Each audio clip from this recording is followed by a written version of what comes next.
You've tuned in to the Top 10 Garden Show with garden expert Ken Lain. Join the conversation daily as he answers timely garden questions. Email Ken a question directly from your phone to his desktop through the web at watersgardencenter.com. That's Waters with 2 T's, gardencenter.com. Or visit face-to-face throughout the week where he can be found at Waters Garden Center in Prescott. Now welcome your host, Ken Lain.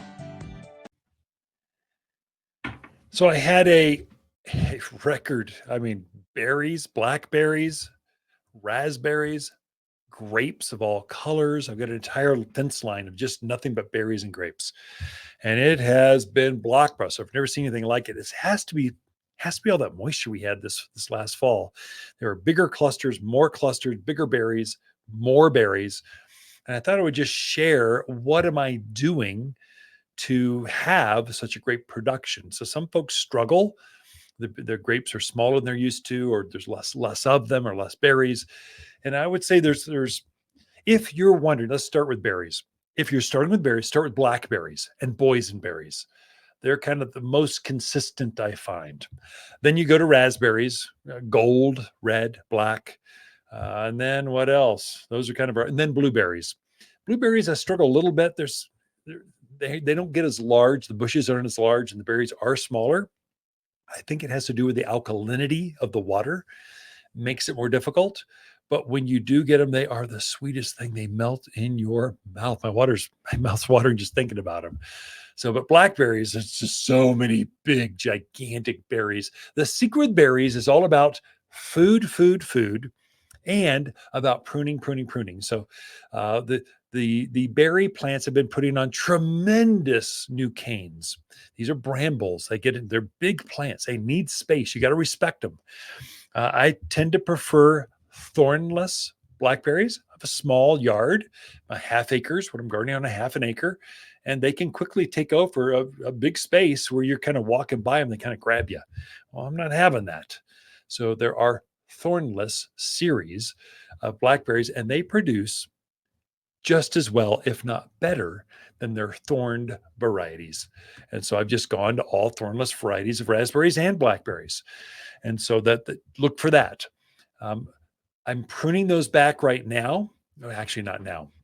I'm encouraging the new canes to grow. So I know I've been picking off the berries off of certain canes. And those are the ones I'm going to actually prune those back probably in winter, if not sooner. So the canes that are producing fruit right now, note to self, mark them, put a string, put a piece of bird tape is what I do to keep the birds off, and go, oh, that one I'm going to prune back here at the end of the year. And I do. The ones that are not producing right now, but they're growing so aggressively, they've put on 10 feet. Those are the ones that will produce fruit next spring and summer, basically. And they flower in the spring, produce fruit in the summer and fall. Those are the ones I'm going, okay, so pruning. I'm noting which ones are producing, which ones are just growing, so I know what to prune, and then I'm fertilizing regularly. And so I'm fertilizing probably every other month with the fruit and vegetable food. I make a special organic food. It's great stuff.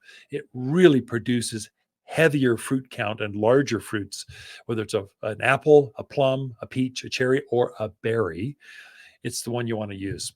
And so I'll sprinkle that on there. And the most important feeding of the entire year, as soon as you get done picking all those berries, fertilize it with the 6-4-4-7 all, fruit and vegetable food. That's the most important feeding. It's going to use that to kind of hibernate and store a lot of food down at the root structure. And that's what it's going to use to really produce heavy blossoms, which means more fruit for you next spring. Grapes, similar. They don't quite, because they're such deep rooted plants. So grapes have a root structure go down easily 3 feet, if not more. I don't know how far they go. They got roots that go right down. And so they'll to be consistent with fertilizing, fall and spring are your most critical for good heavy grape count. But right now they're producing. We're harvesting the grapes off of, whether it's a table grape, that's what I'm using, or growing, or whether it's a vineyard type of grape, so higher sugar count. still delicious, but smaller, not as anyway. Table grapes, what I'm producing, those are coming off right now. So they start to harvest those usually into August, September, first part of October. This is kind of August, September is when you're harvesting lots of grapes. There'll be a wave of them. And so they've produced a lot of, again, long tendrils, lots, big, long vines coming off of grapes. You want as long of vines as you can, because the more foliage you get, the more sugars it can create, the more fruits it can produce. And so I've got mine grown on a 6-foot cedar fence. My vines, my grapes are growing up about 6 feet. And then I have them going off in a T shape down the fence line. And so that's and the more foliage, the better. And so as soon as I'm done kind of harvesting all of those grapes, I'll fertilize them with the 644 all-purpose plant food. Again, October is a really critical time to fertilize anything you're going to have harvest any kind of fruit, whether it's a fruit tree, a grape, a pomegranate, a fig, or a grape berries kind of stuff. It is critical to fertilize this next month or so. And then I'll prune that back. Usually I'm kind of lackadaisical about it. I've got a lot of time to prune my grapes. I will prune off pretty much most of the new cane growth, the new vines that came out. That goes right back to basically, I've got my main trunk under the top of the 6-foot cedar fence. Or if you're a 5-foot fence or 4-foot, go to the top of the barbed wire, whatever that is, and then tee off of that. And then you're going to encourage new vines to come off of that next spring. That's it's going to come off of that.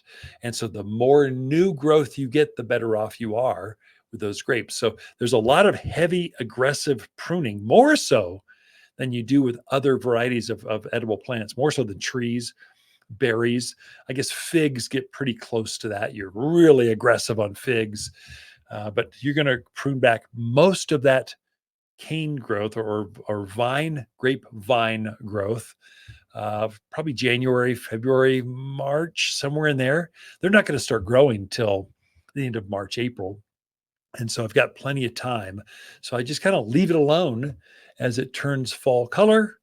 It will actually take some of those sugars and store it down in the structure, the root structure, and then it will use that food and that new root growth to force new flowers next spring or next new vine growth on the grapes.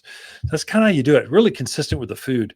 The two most important feedings for grapes by far are October and March. Fertilize real heavily with that organic fertilizer, the 6447 all-purpose plant food or fruit and vegetable food. Now that'll be consistency with that. And then you're watering that. I treat it like a tree. I actually have it on my tree irrigation. I water it once a week, and it just makes it really happy. Big clusters of grapes coming off of that. Thick, juicy berries. Again, the berries and the grapes are on the same irrigation system as my trees and shrubs. I've been watering those once a week throughout the growing season. I just scaled it back to every 8 days. I'll go back to every 9 or so after I've picked all the harvest off. So there's no fruit left on them. I'm starting to see some fall color show up at the end of October or so. I'll start to scale back and let things go dormant for the winter season. That's kind of how I do it. You can do the same thing for figs, for pomegranates. What else grows like that? Currants, gooseberries are very, very similar types of harvesting and trimming. You're going to trim most of those or prune on those, most of them, kind of late winter, early spring. So don't be in a hurry unless they're just in the way. Then you can cut them back. But generally, I'll let things kind of do their own thing till after the new year, after all the holidays are done. Then I'll start pruning. I'll get kind of bored. I go, I want to be outside. I am tired of sipping tea and eating cookies. I've put on my winter 10 pounds and I just want to be outside. I'll go out and start slowly modifying the soils, pruning things back. You've got a big window to do that with. Anyway, that's how you harvest grapes, berries, and take care of them for a better production in your backyard. Be back with more right after this.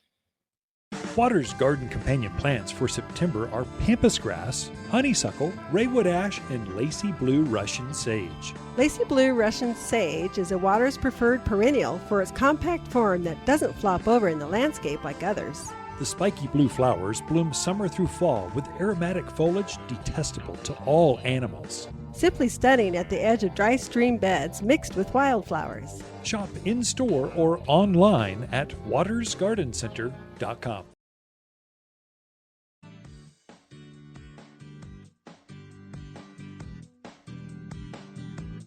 The Top 10 Gardener, your source for timely garden advice seasonally correct for the garden. Guaranteed to make a difference in your yard this season.